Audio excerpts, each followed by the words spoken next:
Hi, everyone. Welcome to another episode of Second Act Actors. I'm your host, Dr. Janet McMorty, and I'm still a medical doctor simultaneously trying to pursue a career in acting. My guest this week is Allisha Pelletier. Oh my gosh, everybody. I'm so excited for you to hear her story. She is a business owner turned actor. She's an entrepreneur.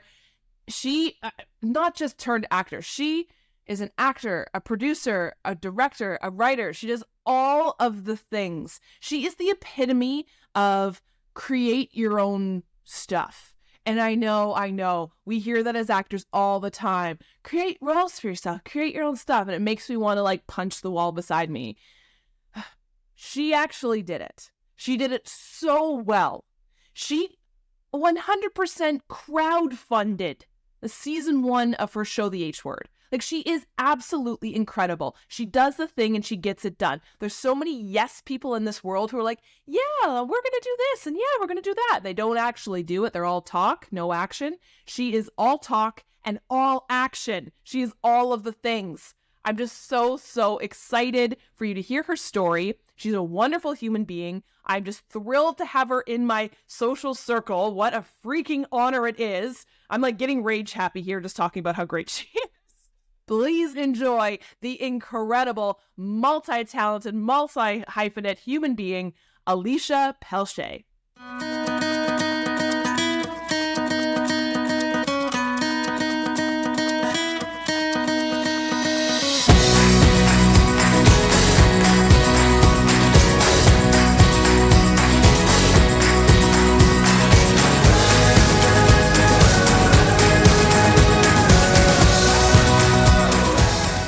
I've talked to a lot of people about this, about the typecasting part of acting and how it sucks. But also how we all think we are these individual snowflakes who can be anything and play everything. And yes, heck yes, we absolutely can, but then you talk to somebody not just Sean, big, tall, black guy, Johnny, big, tall, tattooed guy, you and I, white 30-something females. Yep. We get sent out for the same roles every single time because this is a visual industry. And yeah, absolutely, I could go play Uncle Vanya or Romeo and it would be ooh, gender swap. But it really doesn't happen in film and TV. No, it's not the reality, unfortunately. No, it truly isn't. Yeah. Well, this is the life we chose. Yes, it is. Well, with that being said, tell me your story. How did you get into this crazy ass business? Oh gosh, I feel like it took me forever to get here, to finally commit to this industry. When I was in high school, I loved theater. I did anything related to theater. And so I was like, I'm going to go one of two ways. I'm going to get into acting or I'm going to be a cop. That was what, yeah. Those were my two options, but I really didn't think that I could make a living as an actor. So I went to university for psychology, wanted to, get into criminal psychology. I dropped out. I hated it. I was miserable. I did many other things before deciding to commit to this, but it's been almost 11 years now since I've decided to do this. And it's been incredible. It's been incredible. Yeah, and honestly, it's a matter of just waking up one day and being like, I think I've had enough of this other life that I'm trying to live. I need to just leave the soul-sucking work behind and get to doing the things that I love and enjoy. Yeah. When you were young, what was it you liked about acting? You said it was either acting or a cop. What was it you liked about it? Well, I always felt like I was an outsider. And I never felt like I was really good at anything. I struggled in school. Academics was just really hard for me. I moved around a lot as a kid, so it made it made the educational part of my life really tough, switching schools middle of the year, that kind of thing. And then in high school, I moved to Moose Jaw, Saskatchewan, and everyone does extracurricular activities in Moose Jaw. It was if you're not in choir, you're not cool. You're not in jazz band, you're not cool. And so I was like, well, I better join the theater program. I got to join something. And I love drama class. And for the first time ever, I was like, I feel like I fit in. I belong here. These are my people. And I was good at it. It was the first time I felt like I was good at. I remember auditioning for the first time for a musical, and I was like, I'm not going to get it, but I'm going to do it. I'm going to step out of my comfort zone. I was so insecure. And when I booked the role, I had never felt so incredible. I was on such a high, and the whole creative aspect was amazing. I felt alive and I had purpose. But I also really wanted to make a difference with whatever career I chose, which is why the alternative was becoming a police officer. I thought I can really have a positive impact on the world by being a cop. Yeah. I realize I can also do that with entertainment, which I have chosen to do, which aligns more with who I am.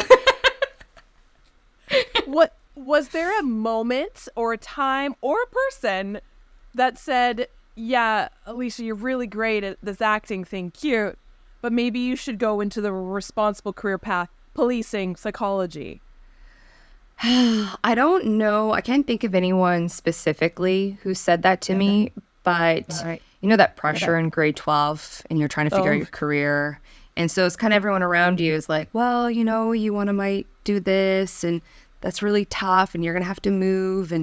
But also my stepdad who raised me was in the military. And so I've always found him to be really inspiring.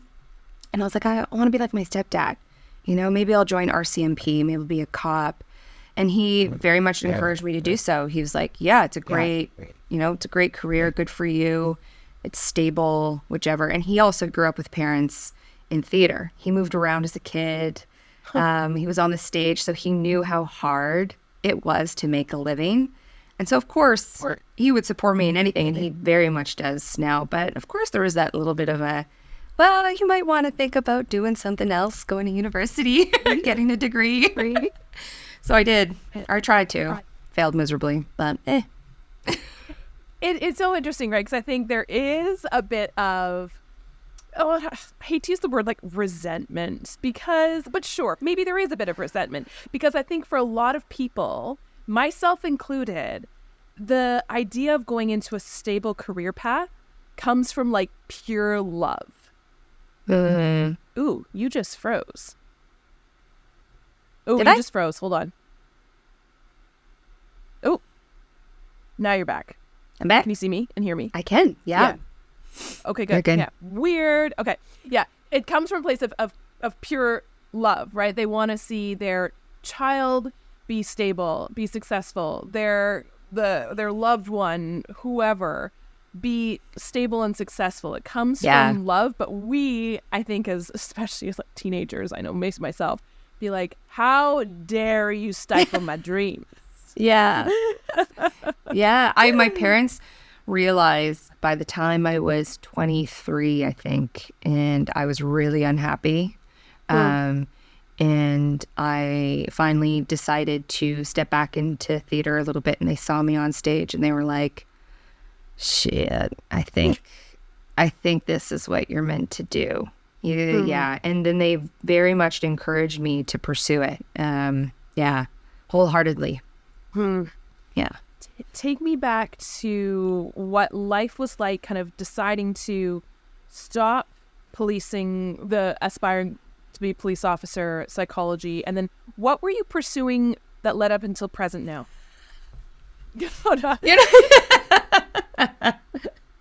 Well, I was actually, I owned and operated an executive residential and commercial cleaning company. I had my own company. That's what I was doing. Yeah. Scrubbing toilets and doing I ran the company myself. I was only 21 and I felt pretty cool. I was like, look at me, 21, running my own business. And I was successful. I was in a place where I needed to start expanding. I couldn't do it all on my own. I had a lot of clients, so I tried to hire staff. But it was tough. At that point, I was 2 years or 2.5 years into running my company, and I was burnt out. I felt like an 80-year-old, and I was only 23. So, yeah, it was miserable. I was really unhappy, and I knew I needed to do something to make me feel like I had purpose again. And I remember one really late night, like I think middle of the night, I was like, I'm done. I went onto my computer. I was living in Calgary at the time, and I was looking at casting websites, and I found one, and I uploaded a selfie, like just like, so that profile would be embarrassing now. And I had no resume. I just had my high school theater experience. And I applied for this fringe festival troupe that was traveling all over Western provinces. And I couldn't believe I got the audition. And then I booked the gig. And so for the summer, I toured with this group doing fringe. And it was life-changing. It was, I came back and I was like, I gotta change everything. Like, I gotta, how do I do this? And it wasn't easy for me to just drop my company and move to, BC, or move to back to Ontario, which is where I'm originally from. You move to Toronto and start this new journey. I created a long-term plan on how I could eventually be in this career and have it be sustainable. So I'll try to keep this short. I let my clients know that I was going to be scaling back a little bit. My availability wasn't going to be as convenient for them. I decided to go to school for aesthetics. My mom was an esthetician at this time, and I saw her schedule, and I thought, I could do aesthetics while acting. I can move anywhere, first of all, and do that career. So I ran my company and went to school at the same time, which I think was eight or 9 months, which was hectic. I finished school. I moved back to Ontario. I helped my mom manage her spa until I saved up enough money to move to Toronto. And then I did aesthetics while acting for 8 years. And I didn't love it, but it was the only thing that I could do that gave me the flexibility to pursue my career. And 2 years ago, I was able to let go of the aesthetic job and do this full time. So what was supposed to be a 5-year plan ended up being like a 10-year plan. But now I'm here.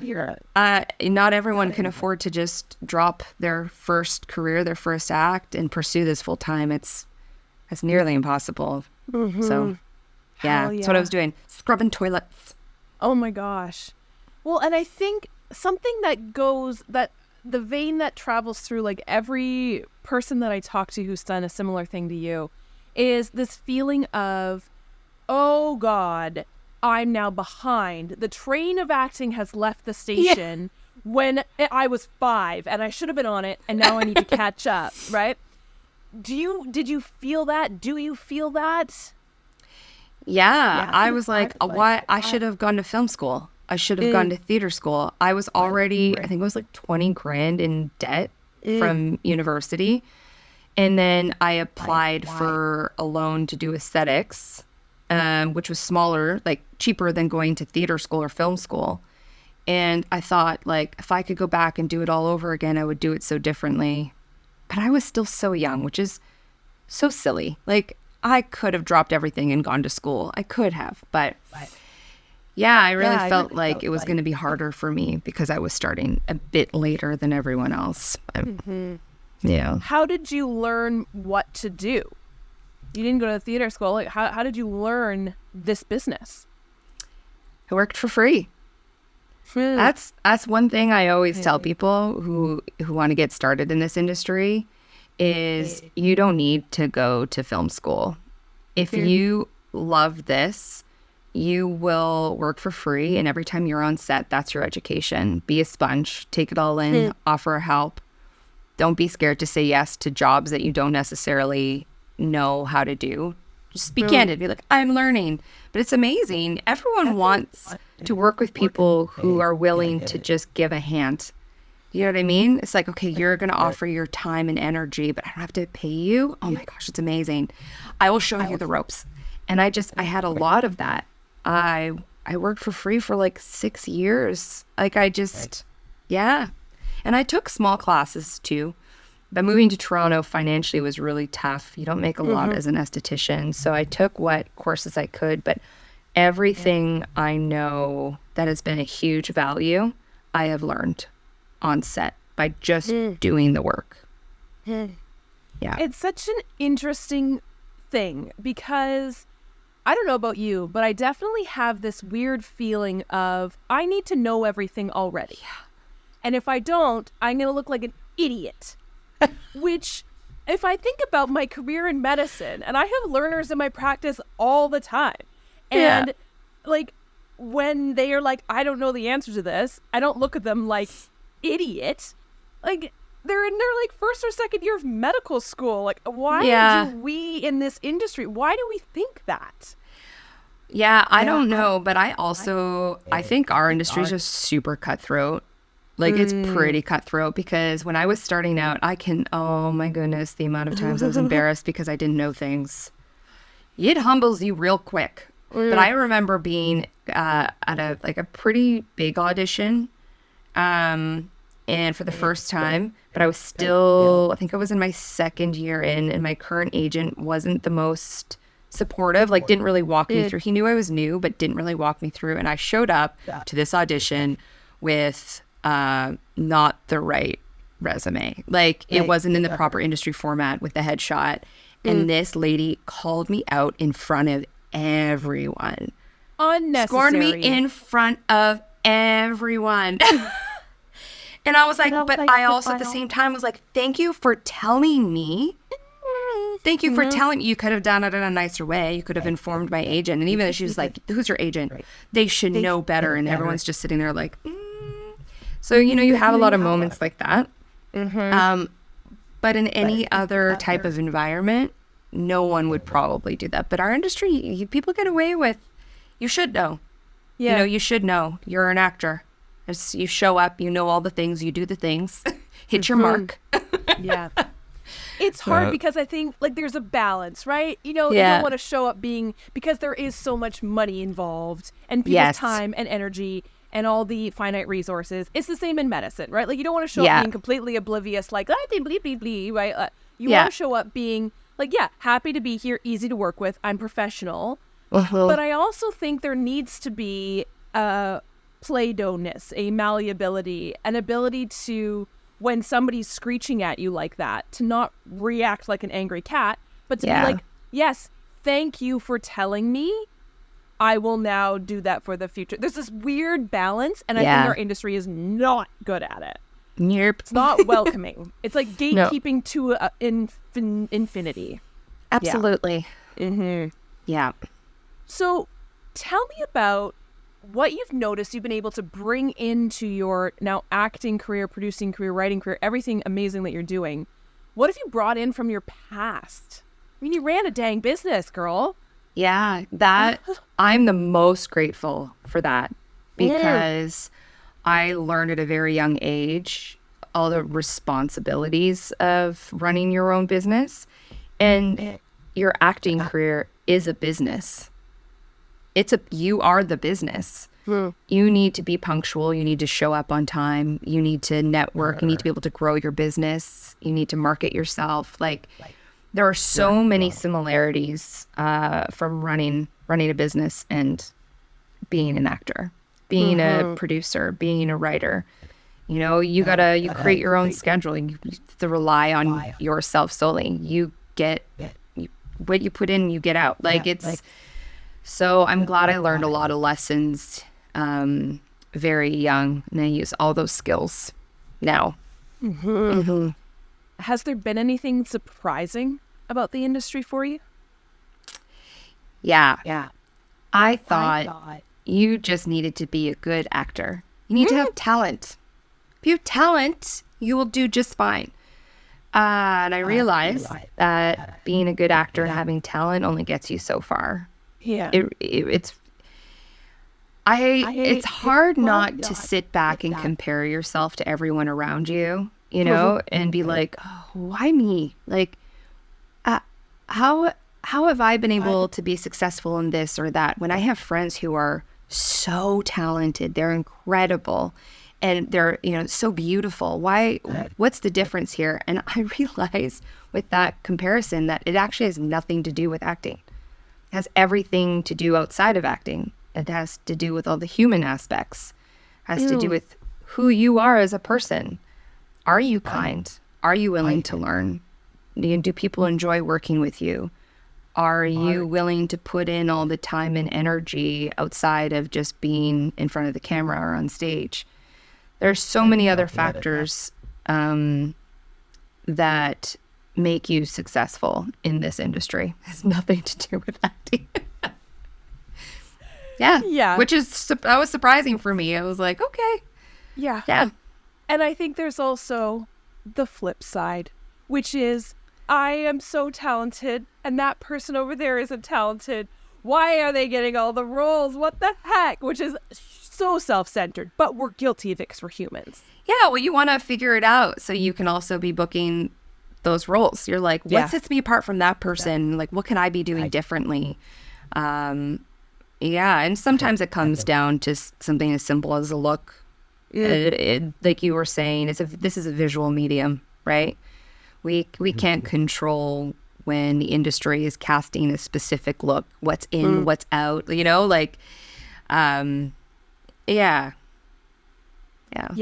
I think also what really makes me, it's interesting, what makes me kind of frustrated is in almost every career that I can think of on the planet, the amount of energy, time, energy, money, the three finite resources that you put into your career equals what you get out of it. And that is not the case for acting at all.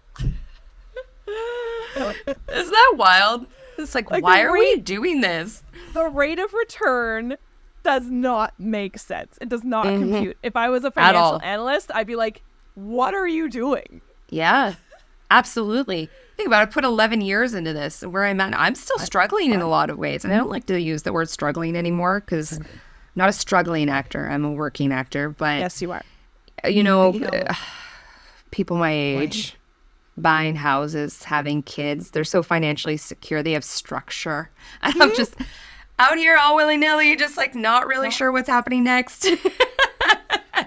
The rate of return is a little silly. But that's why you have to do it because you love it. That's it. That's the only reason anyone should be in this industry. Yeah. And I think it's funny because we can have structure. We can go be a cop. We can. It's an option. Yeah. It's an option. It's still an option for me if I wanted to. If I woke up tomorrow and was just like, you know what? I'm gonna be a cop. Yeah. I could be in the police force in a year or two. Absolutely. Then you would have structure, stability, probably some health insurance, right? I think we aren't in it for any of that. Yeah. And there's such a parallel, I think, and this is unique to Canada's healthcare system, which I can wax poetic on about. You gotta really love it to be a doctor in this country. I'm not in it for the money. If I was in it for the money, I'd go to the States and practice. Yeah. It's the same with acting. If I wanted to, make money as an actor, I just wouldn't be an actor. I'd go to like OnlyFans or something like that. Like it just doesn't make sense. And it's funny because there's always that assumption with doctors, just like actors. Oh, well, you must be making really big money. You're a doctor. It's like, you know how much debt I am in? Oh my God. Yeah. And same thing, people, they see that I have a couple shows on networks and they're like, oh, you're big time now. You're making the big bucks. And I'm like, my wallet says different. Like there's that perception that, you're making money. And it's like, no, I'm barely surviving. But you know what? Freaking happy. So happy. And there's so much power to that. And I think I reflect back on a couple episodes that I've done with people who aren't in the industry. And one of them is, and this gets morbid or not, who cares? She's a death doula. And so she literally talks to people and like helps them with end of life. And I've done a lot of work in palliative care. And like we hear this a lot from the people in this industry who are around death and dying about what people think about and regret at the end of days, Ugh. it's not the money. Yeah. It's not doing what makes you happy and being with people that make you happy. Goosebumps. Right? There's literally nothing else. Yeah. Unfortunately, we live in capitalism, but truly at the end of days, and I need to remember this when I'm looking at the moths coming out of my wallet, that really is all that matters. Yeah. Really is. Life is short. Life is so short. Yeah. So I want to talk to you about your decision. If there was a change to say, I don't just want to act, I want to make my own shows, I want to produce, I want to write. Yeah. Well, because I wanted to make a difference with whatever career I chose, I thought the best way to do so eventually would be to write and produce my own work. I thought that would be much later in my career, but about 6 years in, I was starting to get really fed up with the types of roles I was booking or the lack of roles I was booking. I'm like, oh man, this isn't good. I need more. I want more. I'm capable of more. And so I started thinking, manifesting, visualizing me creating shows. And again, as someone who didn't go to film school, who didn't learn how to produce, where to start, anything like that, I thought, how the frick am I going to even begin this process? And it's wild, but I was just given an opportunity, just asked to come on as a writer and producer for a show. And these people were just individuals in the industry who I had worked with on a previous project for free. And it was a ridiculous short film, but it was funny and I put my whole heart into it. And they valued my work ethic so much that they were like, hey, we'd love to bring you on for the pilot. And after we shot the pilot, they're like, we want to bring you on as a writer and producer. And I was like, I've never written and produced anything, right? And they're like, we're going to send you to Second City and we're going to pay for you to take a comedy writing course. And Janet, I have videos because I sent them to my mom and I was like, you would never believe someone believes in me enough to...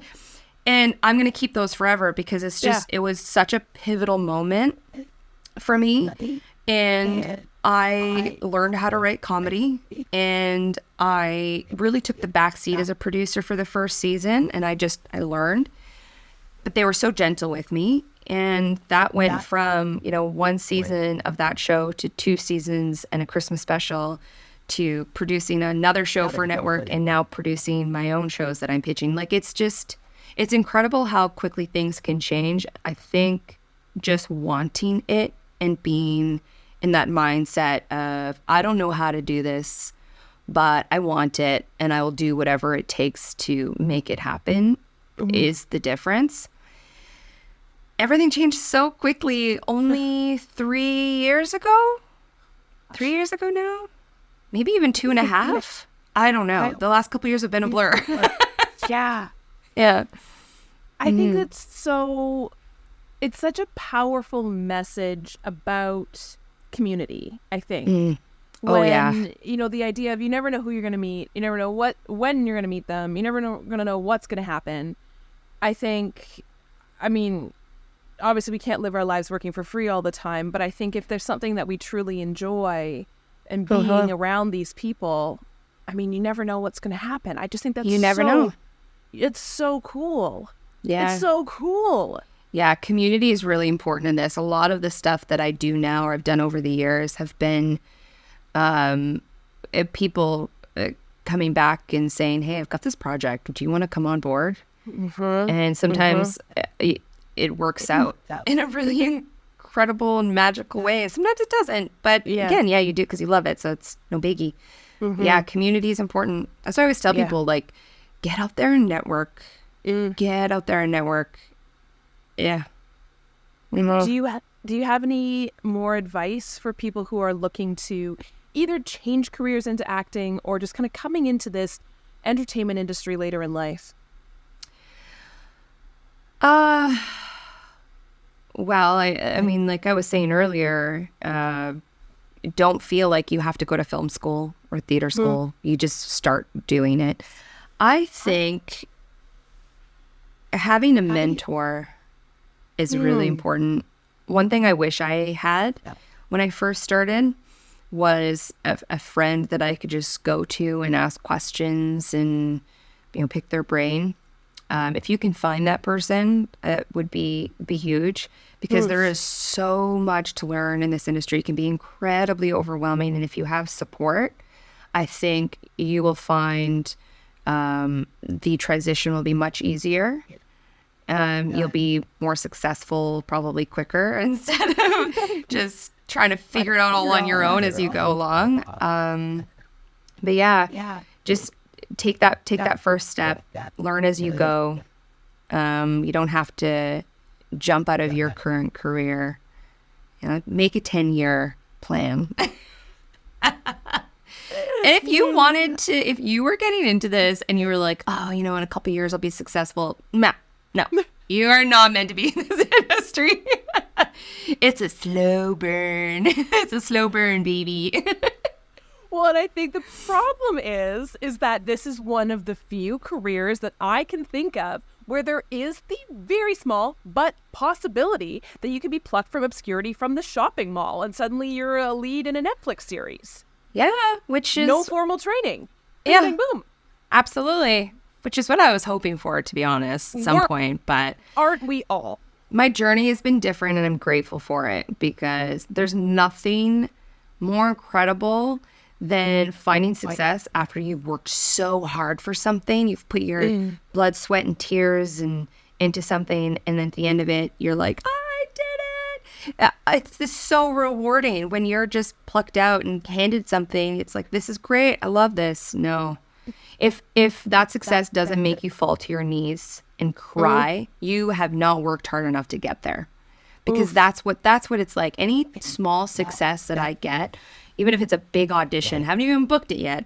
I get a really wicked audition. I'm just like, ooh, like overwhelmed, like, just to have the opportunity, because I've put so much freaking time and energy. That's, I'd rather that. I'd much rather that.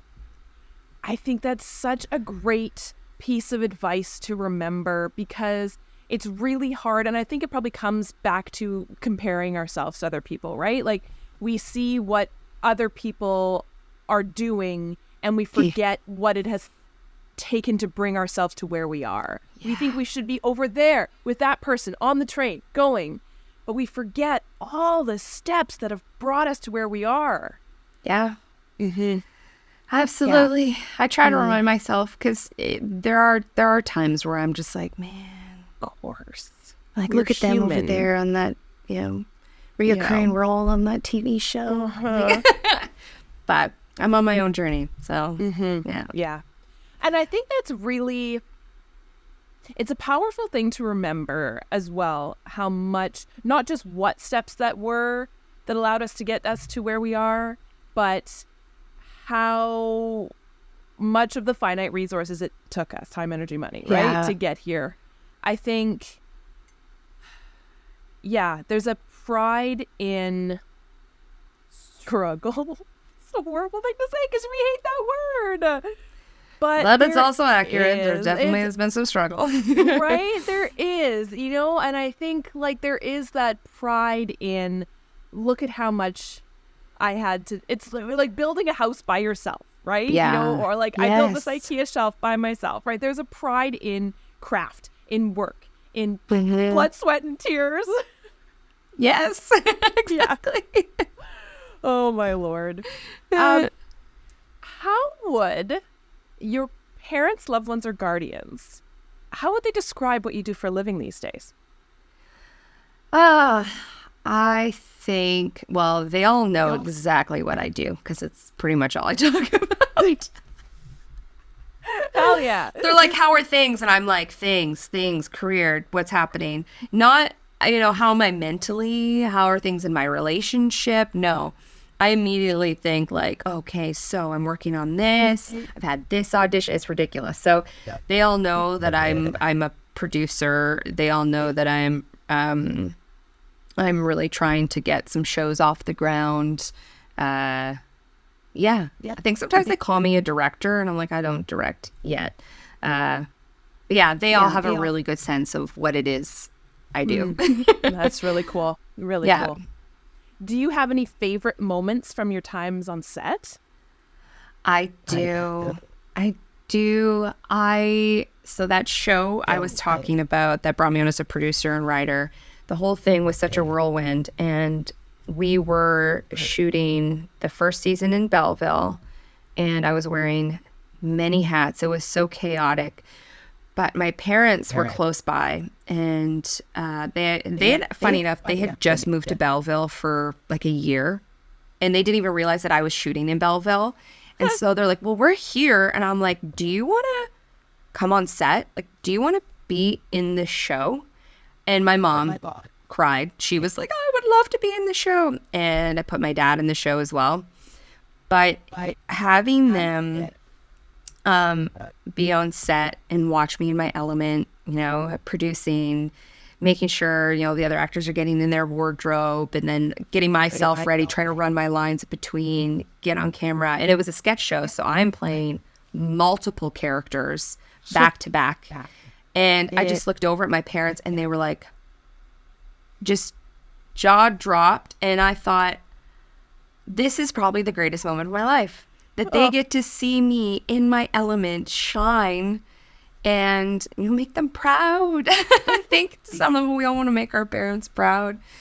And my mom loved being on camera. Oh my goodness. She loved it. Yeah. It was really, really great to have my family be a part of such a pivotal experience for me. That is so fantastic. Yeah.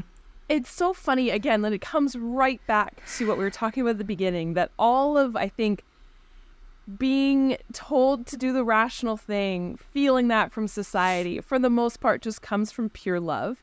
And it's funny, I remember my dad, bless my dad, saying something to me recently, and it was along the lines of, like, I don't care what you do with your life. I just wish you had the spark back in your eyes, like the sparkle that sparks joy. And I fully recognize there's privilege in being able to figure out what that is. Yeah. But the affirmation of having a parent say, I just want you to be happy, and then witness it. Yeah. Oh, that, like, there's nothing better. That's what it's about. That's what it's about. Yeah. My mom, she got pregnant at 16 with me. She had me at 17, but she got pregnant at 16. And my mom was an entertainer. She was a dancer. She had the opportunity to audition for Dirty Dancing, because I think, I might get this wrong, but her dancing instructor was, oh my gosh, I'm so bad with the name. What's his name's mom, the lead in Dirty Dancing, the male? Patrick Swayze. Patrick Swayze. His mother was my mom's, dancing instructor. So she had an opportunity. She got pregnant, had me. She had to give up everything. And so my mom is my best friend, and I feel like a part of it is like I'm living out her dream. She wanted to be on stage. She wanted to perform. She never really got the opportunity. But now here I am doing that. And so it's like, it's kind of come full circle. And it's, I don't know, just that alone. It just feels pretty incredible. She's so proud. Yeah. Is there a pressure associated with that? Do you feel I don't pressure? think so. No, because it was one thing I never really thought about until recently. No, not until recently, because I thought about all the things that I've had to sacrifice to be here. And I just think about all the things my mother has sacrificed for me to be here, but all the things that she's just sacrificed in general. Like, if I was to get pregnant young and I had to let go of this dream, that's a part of my soul. Like, I don't know where I would be. And she had to give that up because she had to take care of me. So I just, I can't imagine what that would what that would feel like. So I just have so much gratitude as opposed to feeling pressure. Yeah. Yeah. It's interesting because like what we were talking about, right? How much better achieving goals feels when there has been work put into it. And I think sacrifice is a word to use, right? Not just yours, but now adding in like somebody else's. Like when you have that, the pride of not just you, but also the witness pride of your mom. It's not just you doing it alone. It's all it's her as well too. Like that's really special. That's pretty powerful stuff. Yeah. Now you have a ton of stuff coming up. Tell me, if you can, what you're looking forward to, what you're building, what you're growing this year in 2024. Woo. Okay, so the first thing is Two Brothers season 2 is coming out on Out TV this June. Really excited about that. So we're in post-production for that right now. I have also just finished shooting a pilot for another show that is really close to my heart called The H Word. So that's being edited, and we'll start pitching here really soon to networks. Would love to get that on a really big network. I have that, and then my producing partner Andrew Meikle. We have 2 other shows that we're also in development that we look forward to pitching at the end of the year. And we're realizing as producers, you need to have multiple things on the go because the industry is always evolving and changing, and whether it's child content, adult content, drama, comedy. So it's nice to have a couple things in the books to show. And then Stony Lonesome, the sketch comedy show, we're trying to develop that into a full-length series too. So there's a few things on the go. And then that plus the acting as well too. Plus the acting. And I'm union now, so that's great. It's exciting. So the H Word. How, correct me if I'm wrong, you fundraised for that on your own? I did. It was the first time I'd ever done anything like that.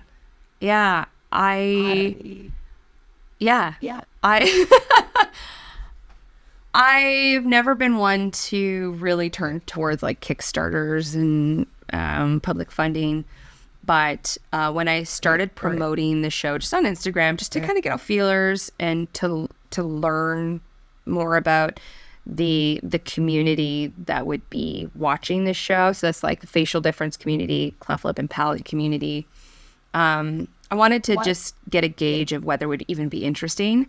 And I had so much overwhelming support. And I was like, okay, well then I probably could do a Kickstarter, which will help me launch this faster. And I had already applied for a development grant and had been rejected. And I was so confident because I was like, nothing's ever been made like this before. And they're trying to, help shows that focus on inclusivity. So I'm like, I got this in the bag. Got denied. So I was like, all right, public funding it is. And we raised just over $12,000 in 28 days. Oh my God. And I was like, I probably could have put that number higher, but I kept it safe. I kept it safe because you don't get like this one. It was if you don't make the money at the end of the 30 days, like you don't get any of it. So I set the bar. I was like, bare minimum, what can we do it for? What's the bottom dollar? It was $12,000. And but then I thought, okay, there's a lot of grants where you need a financial contribution already in order to get the money. So I thought, I have $12,000. So why don't I apply for additional development funding again? And so it put me behind even more in the sense that I had to wait how many months to find out before I could shoot the pilot or finish shooting the pilot, I guess. And because we shot some content already for promoting the teaser, Kickstarter, that kind of thing. And and then I got denied again. I got denied again, even with a huge following behind the show and money already invested. So I thought, I'm just going to go ahead. I'm going to shoot the pilot with what we have. All my community came together for me because it costs a lot more than $12K to shoot a 22-minute pilot. A lot more. But I had all the resources from my years of experience and my incredible friends. So we did that last week.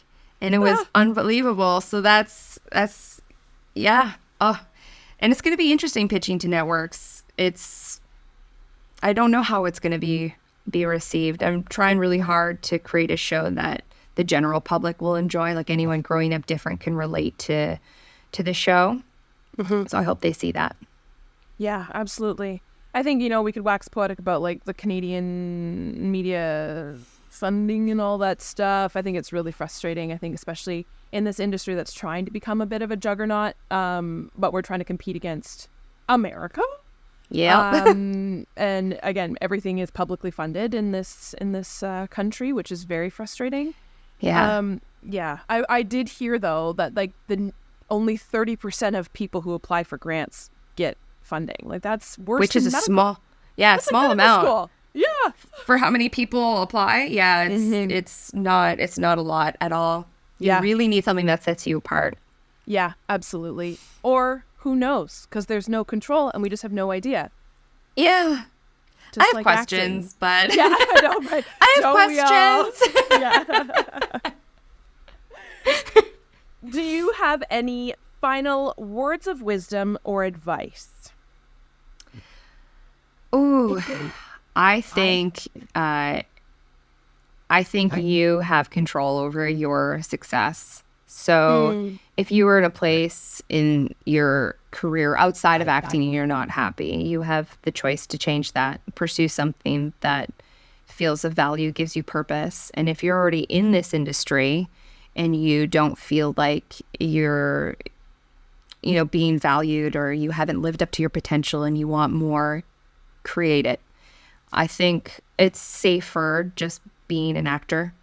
But if you really want to make an impact and you really want to do this full time, you need to be flexible. You need to pursue other things within this industry. So whether that's working crew or writing, producing, directing, also make you a better actor, but you have control. Create the roles you want. Yeah. And nothing,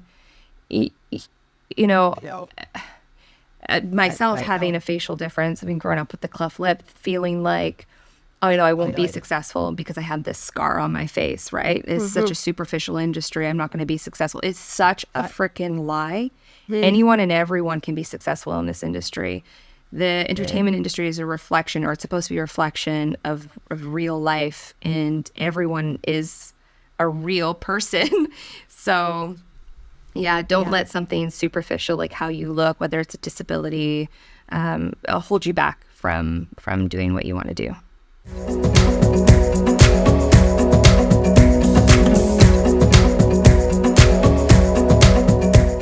Thank you everyone for tuning in, and thank you, Allisha, for being my guest this week. Thank you so much for sharing your incredible story. Thank you for all the badass things that you do. Thank you for including me in the badass things you do. It's such an honor and a privilege to be a part of your life. You are just such a gem of a human being. Everybody, go follow her on social media. Follow her show, Two Brothers. Season 2 is coming out very soon. If you're in the Toronto area, Season 2 of Two Brothers is coming out with a big party at the El Macombo in Toronto on, I believe, July 6th, the first Saturday of July. Come to El Macombo. Tickets, I believe, are about $30. Come celebrate with the whole cast of Two Brothers. You might see someone you know. Me, it's me. I will be there. I will be there celebrating. I'll put all the event details in the show notes below. Also, please support her show, The H Word. Please support everything she is doing. These are the people that we want to have in Canada, building our industry, doing the shows, doing the thing, and sharing their stories. This is how we create community, and we create a baby industry like Toronto, how we create it into a grown-up adult industry. And now I'm just rambling. I am thrilled. Everything that you're doing, Allisha, is just, you are the best. Mwah. I hope you'll all tune next week for another episode of Second Act Actors. Bye.